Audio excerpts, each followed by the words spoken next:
Hey everybody, this is All for His Glory Alone, also known as the Dog Preacher. I'm a wingnut. Dude, you missed a really good conversation. What is happening? Can you talk in your normal voice so I can tell if it's you? It is me. What's happening? I wasn't sure. It sounded like instead of sounding like a regular gay guy, it sounded like Barry White, a gay Barry White. You should be so lucky. Dude, you missed a really good conversation with the atheist that I had to end up booting. I'm sorry to hear that. I wanted to pop in though because I heard the conversation you were having with this gentleman about precept and theonomy. Yes, we could start on that. Right, and the guy who I invited is also King James only, so. Oh, good times. Oh man. Good times. Oh. I started at 6 p.m. It's now 9, so we got one more hour, and then at that point, I'm going to stop this and start like a part 2. So just keep that in mind. Okay. I think you should end it now because I blocked that dude for a minute because he was trying to come in here and start just screaming over people, so I blocked him and King James only, the atheist. yeah, I unblocked him, so I don't think he'll be able to join back because I ignored him for this call also. So. It's all right if he comes in. I have the power. I have the power of Christ. I can compel him. What? Little reference. So yeah, I was just. It's unfortunate that so many of these guys that are so good in their apologetic are so sucky when it subjects. Well, theonomy is a very. I think it's not unbiblical. It's anti-biblical theology. Well, now explain yourself, young Padawan. Oh, I will. Okay, so well, I'm just kind of, the conversation you guys were talking about. The gentleman, I think his name is Josiah, brought up that he was reading Bonson's book, Always Ready, and here's a pattern that I want to warn not just Josiah but anybody of is just because an author is right on one topic does not mean they are right on every topic on which they write. And Greg Bonson is the perfect example of that. Greg Bonson, um,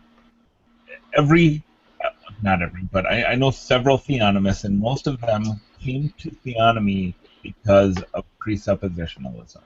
They started to study presuppositionalism. Van Til is a little heady for most Christians, and what Bonson did was he took Van Til's big ideas and he broke them down to a level where the everyday Christian could understand them. And he deserves a lot of credit for that. And Always Ready is a great book. In fact, I give the book Always Ready away to young men who are graduating high school and going off to college, because it's almost written for that kind of person who is raised in the church and now going off into a secular environment. So where they're going to have their faith challenged. Greg Bonson, outstanding presuppositionalist.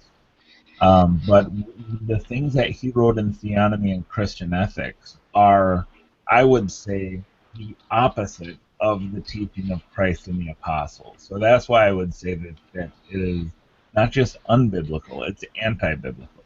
It's the opposite.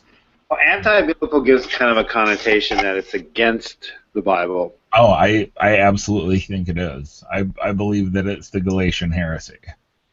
Okay, now just to make it clear to the listeners out there,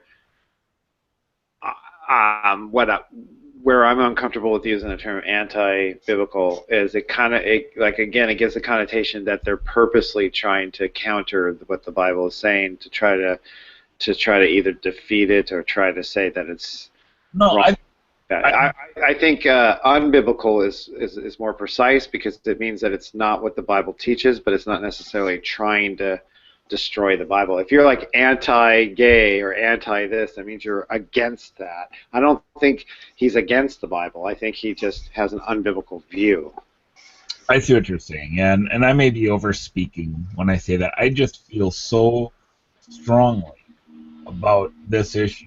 I think it's thankfully that theonomy is a dying issue.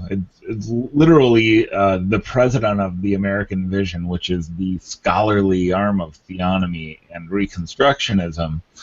Joel McDermott just wrote a book where he completely undermines theonomy because he's promoting libertarianism. And basically he's saying that the government should not enforce Mosaic penology for the first tablet of the law.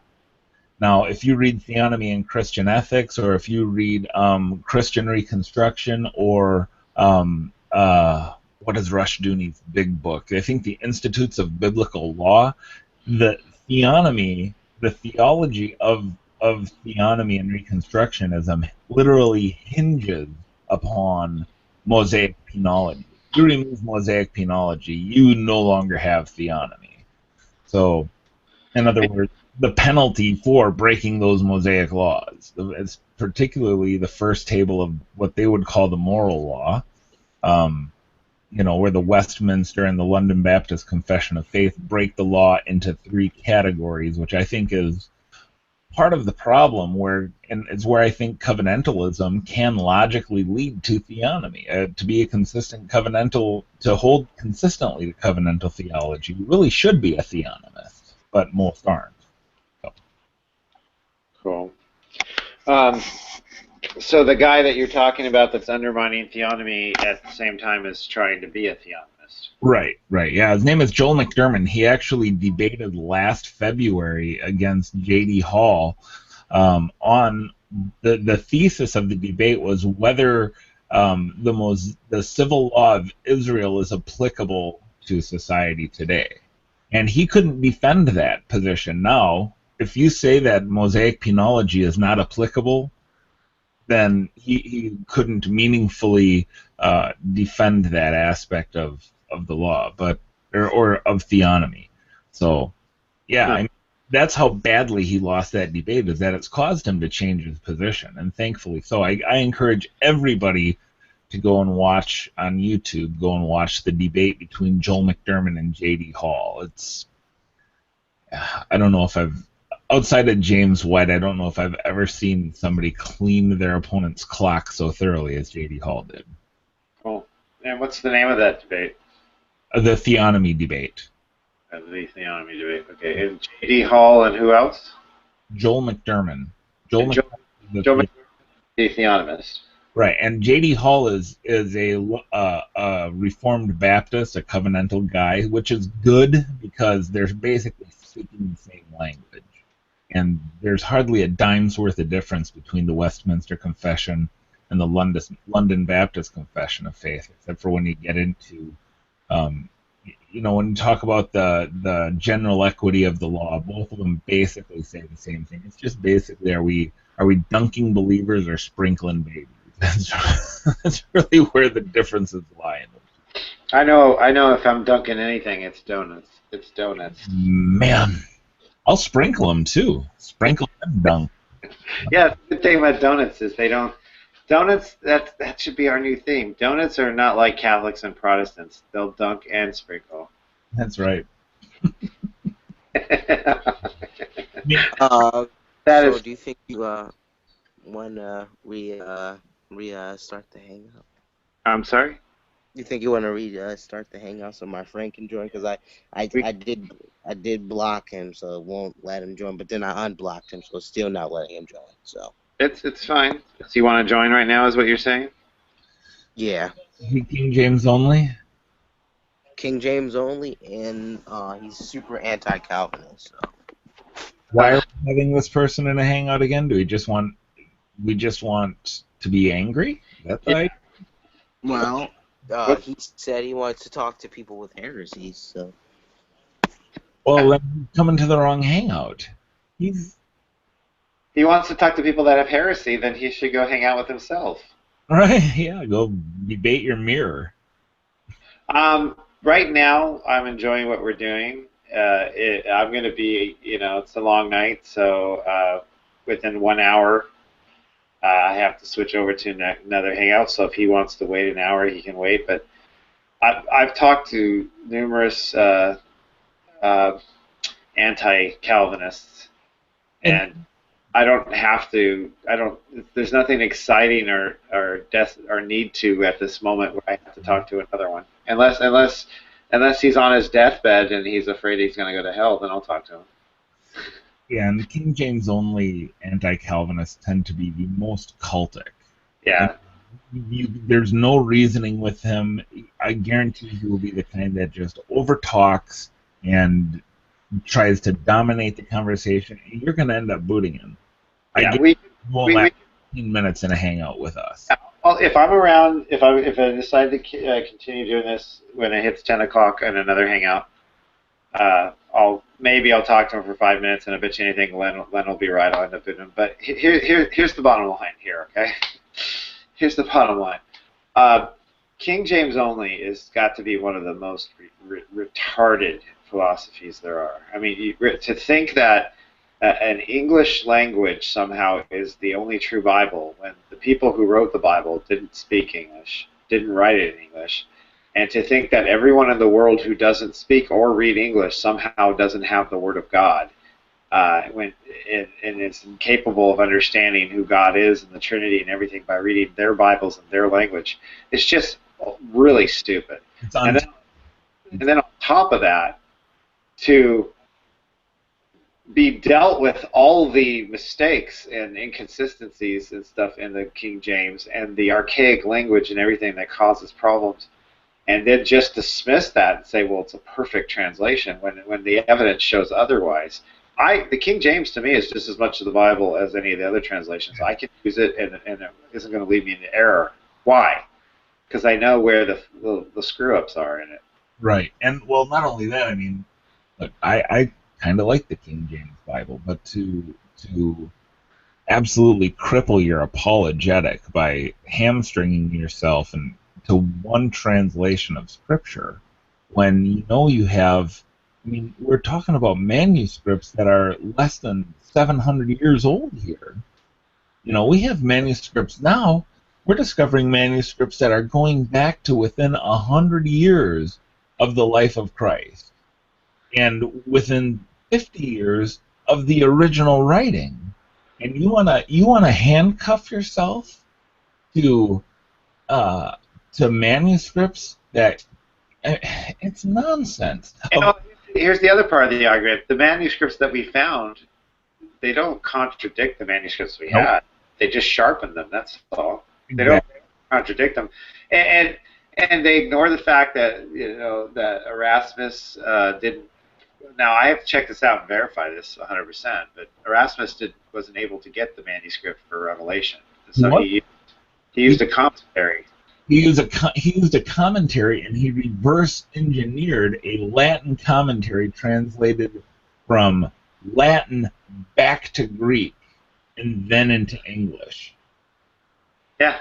And some of those goofy readings still exist in the King James Bibles. So why is it that they don't pay attention to all that? That even just to make the King James, they had to use other translations and other commentaries. So it's a self-refuting argument. Like, the King James is the only true Bible that was taken from other Bibles that aren't the only true Bible. I would like to know, you realize, Erasmus was a Jesuit, right? He was a Roman Catholic Jesuit, the counter-reformers. Okay, the Puritans in that time, for example, they loved their Geneva and their Tyndale Bibles. And they hated the King James because it was considered liberal. They considered it a liberal translation. So what happened is they confiscate all of the Geneva and Tyndale Bibles and force the King James down the people's throats. It's just nonsense. I mean, there's so many. There's a lot of problems with King James onlyism, but the biggest problem is that the people who hold to the position are utterly unreasonable. They literally cannot have an adult conversation as we're doing sitting here right now. Yeah.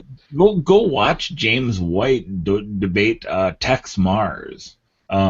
It's embarrassing. It's embarrassing. Or Gail Riplinger. Or Stephen L. Anderson. Yeah, that dude. They're just.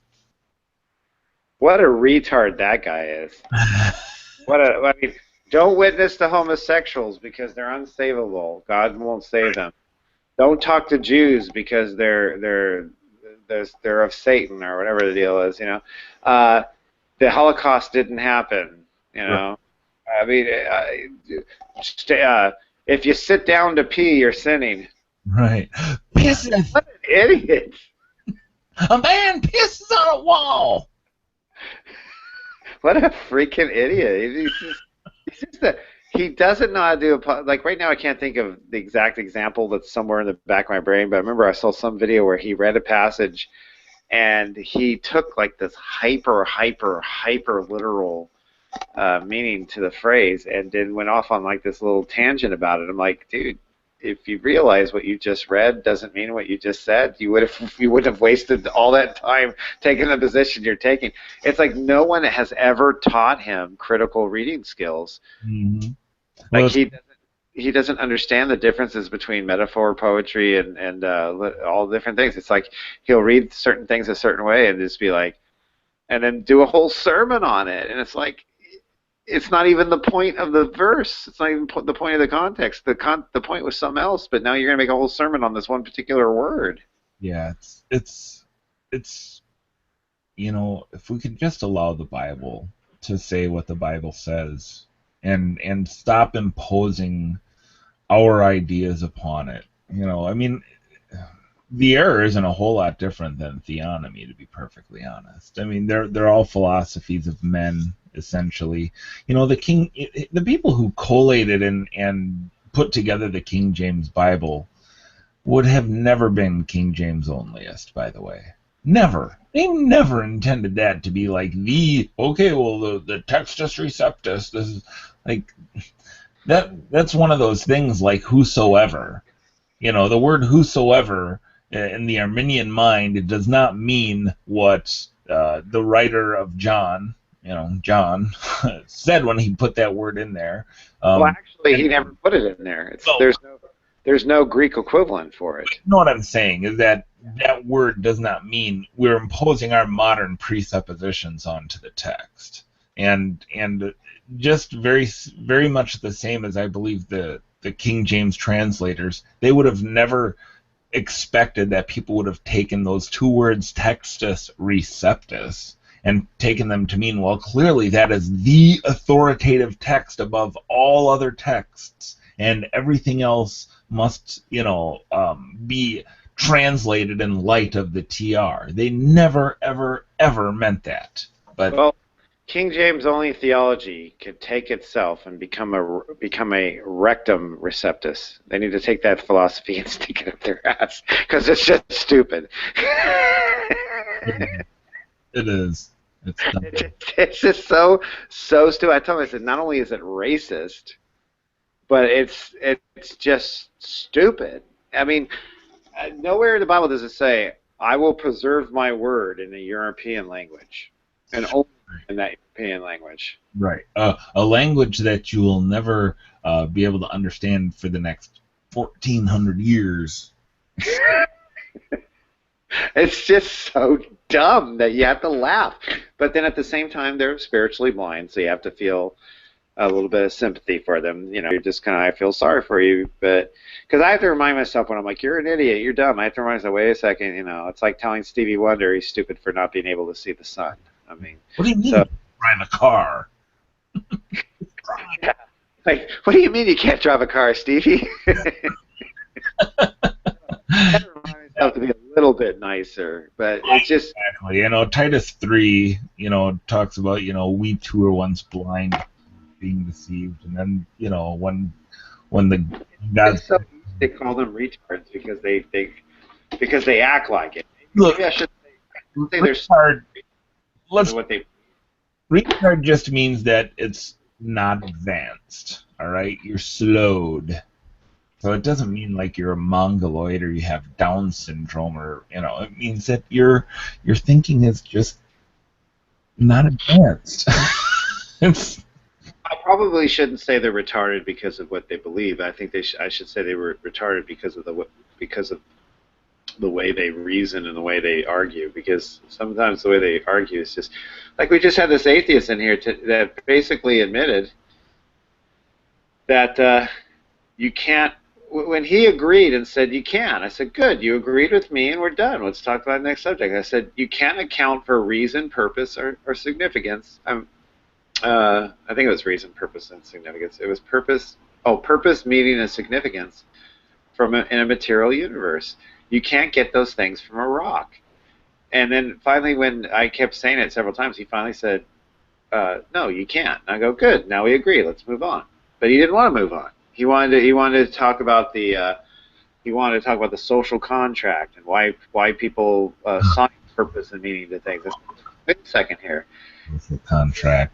You're taking people and you're saying that they assign purpose. Well, where do they get this purpose from? How do they get it? Exactly. And in a purely naturalistic worldview, why am I bound to have integrity when I enter into a contract with you?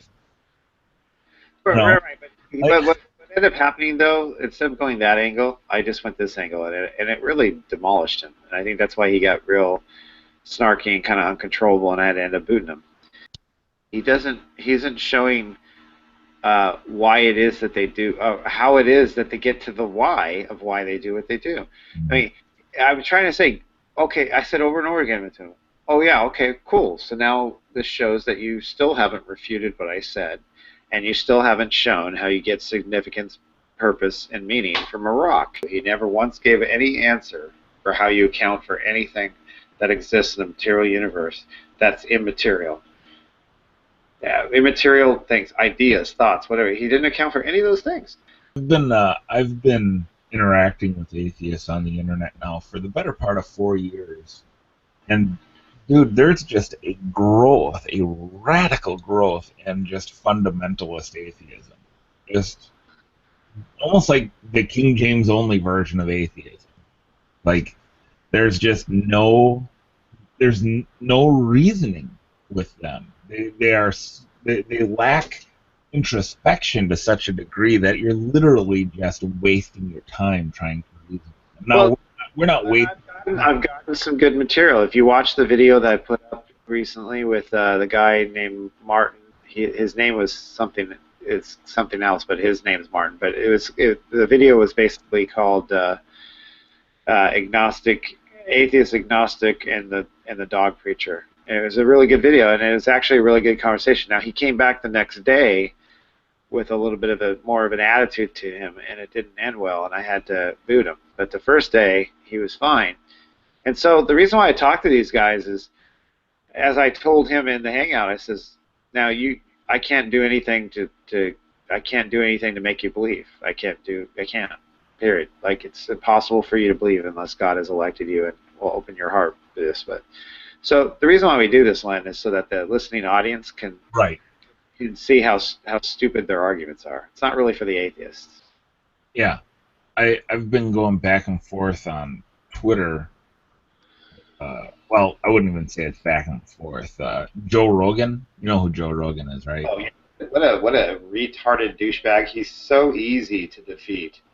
So easy to defeat. It's been like maybe 10 years since I watched the video, but I remember I watched a video where he was making fun of Noah's Ark. Yeah. And then he went backstage and he talked to the guy. Well, the Christian that was talking to him was one of these, oh yeah, well they found the Ark and the piece of that kind of stupid apologetic. But the thing he said, it's over 10 years ago, so I can't give you any specifics. I'd have to look it up. But the things he said were all based on straw man. It just shows how ignorant he was of the biblical flood story.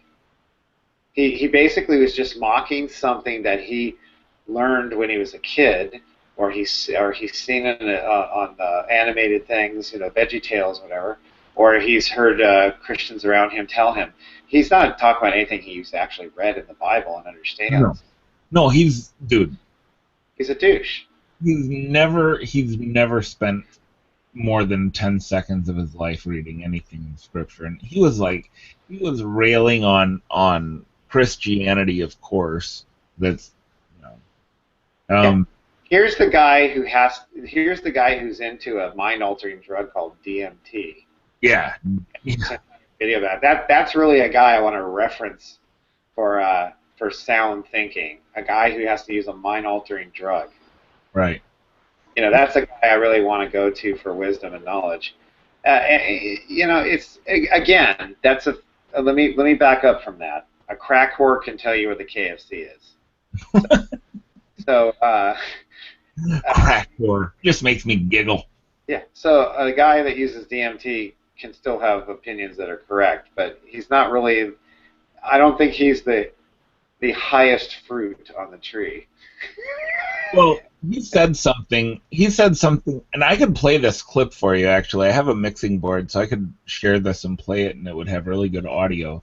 And we could review it. It might be actually fun. It's like a 7-minute clip. But he says in this clip, with no proof, everything is mythology. And I tweeted at him, I said, Joe, you need to prove that statement is true or confess that you believe mythology. With proof, everything is mythology. Well, what about that statement? Prove the truth of that statement, or else it's mythology. It's like these people don't even listen to the words that are coming out of their own mouths as they're speaking. Right. Silly.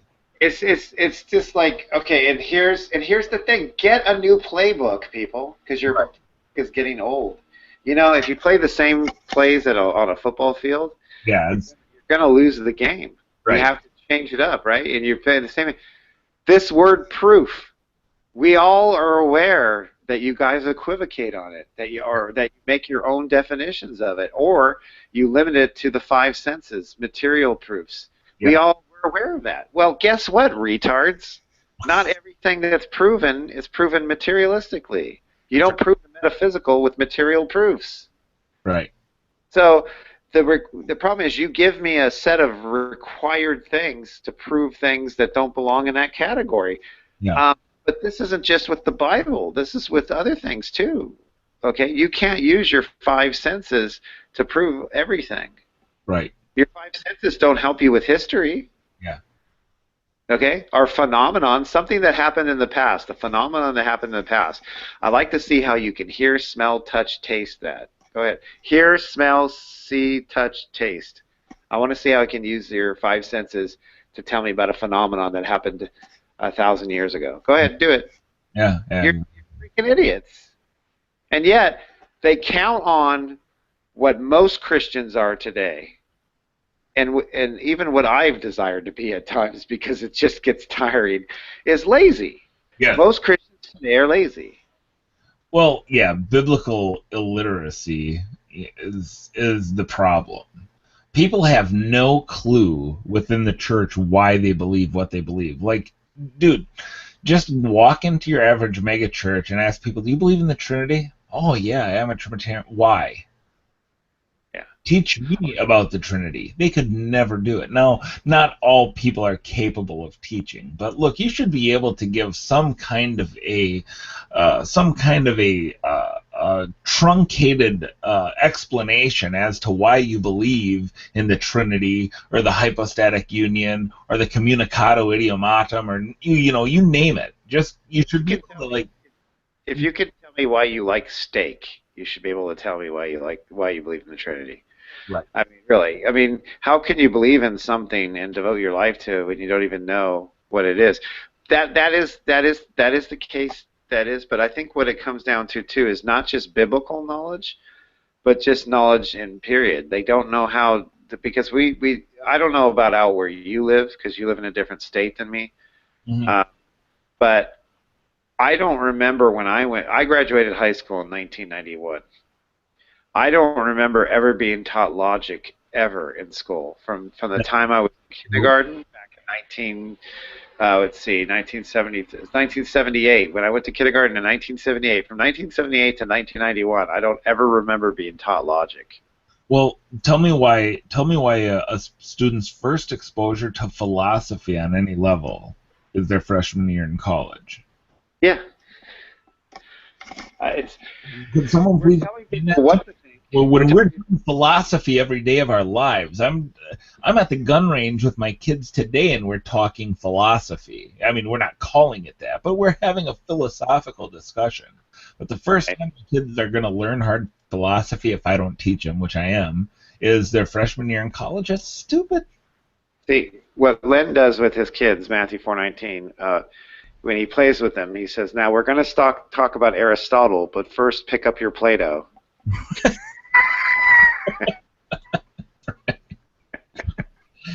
That was just a little philosophical joke there, but Your jokes are a tool of the devil.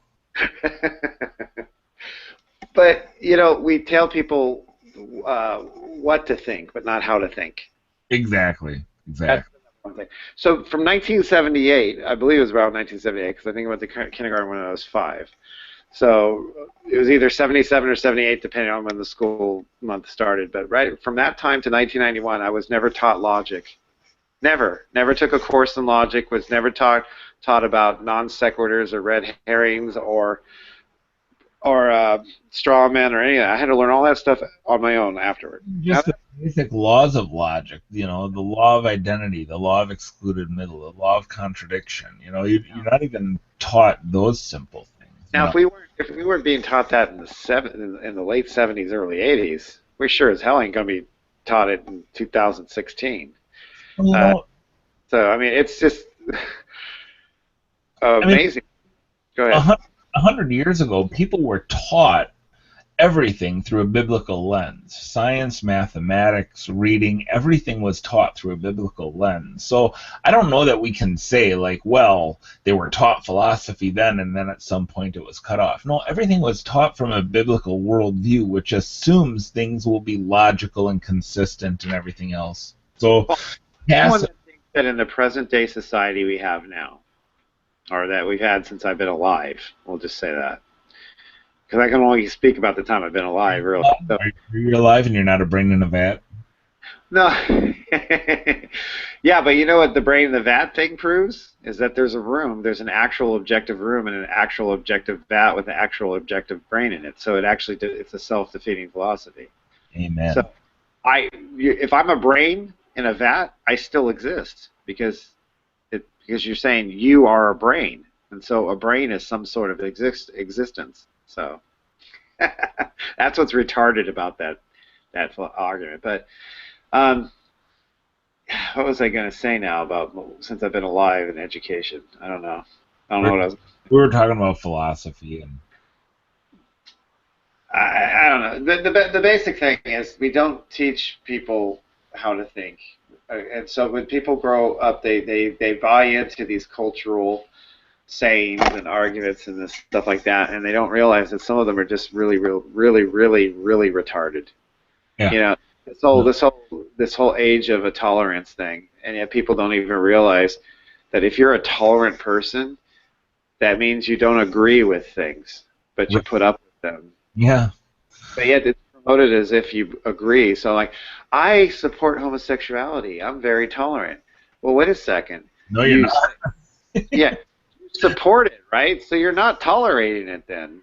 Right. Because I'm tolerating it because I don't support it, and yet it's around me, and so I'm putting up with it in a sense. So in that sense, I'm tolerant. Now I'm intolerant of its evils and of its sin and everything, but I'm tolerant in the sense that I put up with it. Right.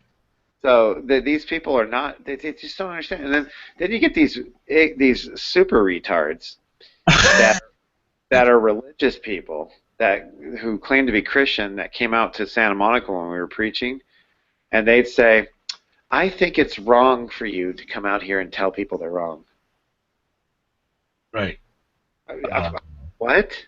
Right. It's like I was saying earlier. People don't listen to the words that are coming out of their own mouth. They're all broadcast, no receive. Everything in the Bible is written by men. How can you say that book is true if it's written by men? I said, okay, then go throw your math book out, retard. I mean, you can't believe anything anybody says. Okay, well, I don't believe you then. All religions are true. Well, I guess my religion then is true too, and mine says your religion is false. So there you go. Hey, it's like, do you listen to yourself? The self-refuting philosophy is is one of the greatest instant indicators of a retarded philosophy. Yeah, I remember at my last church teaching Sunday school to senior high kids, and I was trying to break down with, there's a couple of guys in there who are just wicked smart. Sometimes you just come across these really mature high school kids who really seem to be embracing their faith, and yet when you ask them to defend their faith, they always kind of revert to some kind of an evidentialist, age of the world, kind of thing. And I'm like, look, we have this sure word of prophecy, as Peter called it. He said he was with the Lord on the Mount of Transfiguration, and he saw these things. But look, we have a more sure than what my eyes beheld is this word that you hold in your hand. And I said, look, this Bible says things about unbelievers that is absolutely true. That, professing to be wise, they become fools. So what we should be trying to do is exposing their foolishness.